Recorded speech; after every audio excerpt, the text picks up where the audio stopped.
let's see if we can build a bit on some of our work with linear transformations. Let's say I have two linear transformations. Say I have the transformation S, that's a mapping or a function from the set X to the set Y. And let's just say that X is a subset of, let me write it here, X is a subset of Rn. And let's say that Y is a subset of Rm. Then we know if S is a linear transformation, it can be represented by a matrix vector product. So we can write S of x. Let me do it in the same color I was doing it before. We can write that S of some vector x is equal to some matrix A times x. And the matrix A, it's going to be x, whatever x we input into the function that we take the mapping of, it's going to be in this set right here, it's going to be a member of Rn. So this is going to be right here. X is, let me do it like this. X is going to be a member of Rn. So well, it's actually going to be a member of X, which is a subset of Rn, but I'm just trying to figure out what the dimensions of matrix A are going to be. So if this is going to have n components right here, matrix A has to have n columns. So matrix A is going to be, let's just say it's an m by n matrix. M by n. Fair enough. Now let's say we have another linear transformation.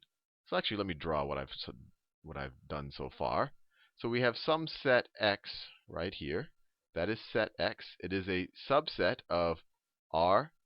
Rn I could draw out there. And we have this mapping S, or this linear transformation, from X to Y. So it goes to a new set Y right here. Goes to a new set Y.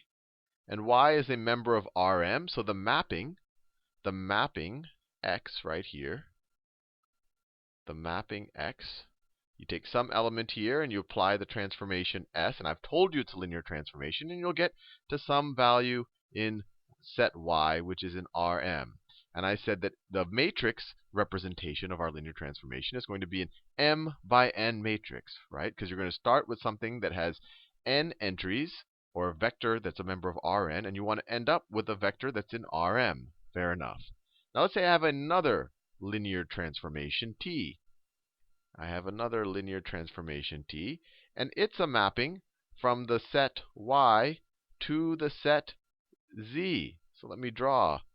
So I have another set here called set Z, and I can map from elements of Y, so I could map from here into elements of Z using the linear transformation T. So similar to what I did before, we know that Y is a member of Rm.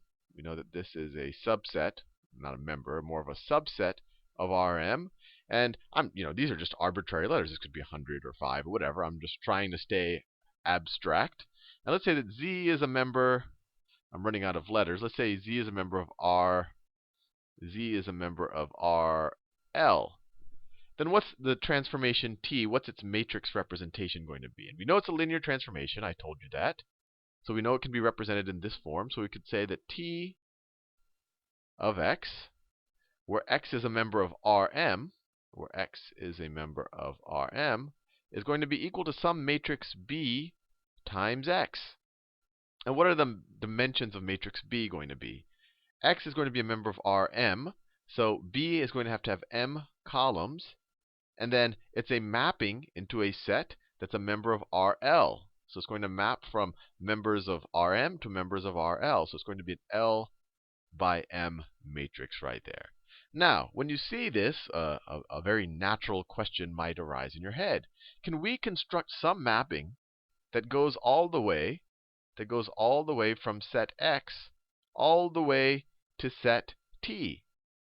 And maybe we'll call that, the composition of, and maybe we can create that mapping using a combination of S and T.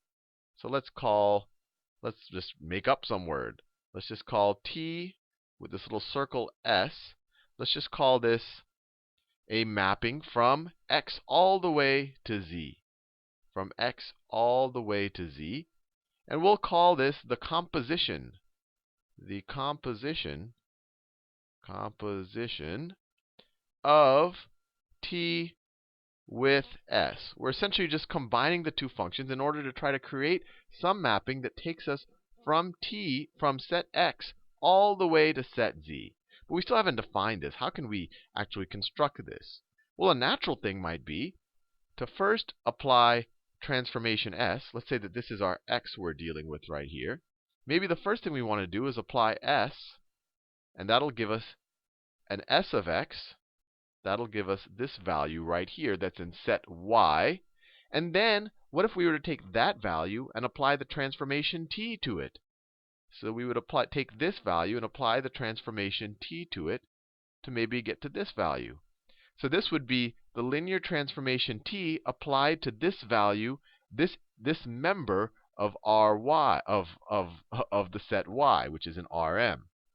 So we're just going to apply that transformation to this guy right here, which was the transformation s applied to x. This might look fancy, but all this is, remember, this is just a vector right here in the set y, which is a subset of Rm. This is a vector that's in x. So when you apply a mapping, you get another vector that's in y, and then you apply the linear transformation t to that, and then you get another vector that's in set z. So let's define the composition of t with s. So this is going to be a definition. Let's define the composition of t with s to be, first we apply s to some vector in x. So we apply s to some vector in x to get us here, and then we apply t to that vector to get us to set z. So we apply t to this thing right there. Now, the first question might be, is this even a linear transformation?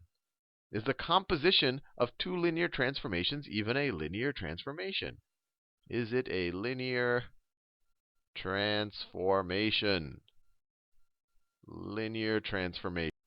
Well, there are two requirements to be a linear transformation, right? The linear transformation of the sum of two vectors should be the linear transformation of each of them summed together. So let's see. When I just say that verbally, it probably doesn't make a lot of sense. So let's just try to take the composition of t with s of, let's say, the sum of two vectors in x. So let's say I'm taking the vectors x and the vectors y. Well, by definition, what is this equal to? This is equal to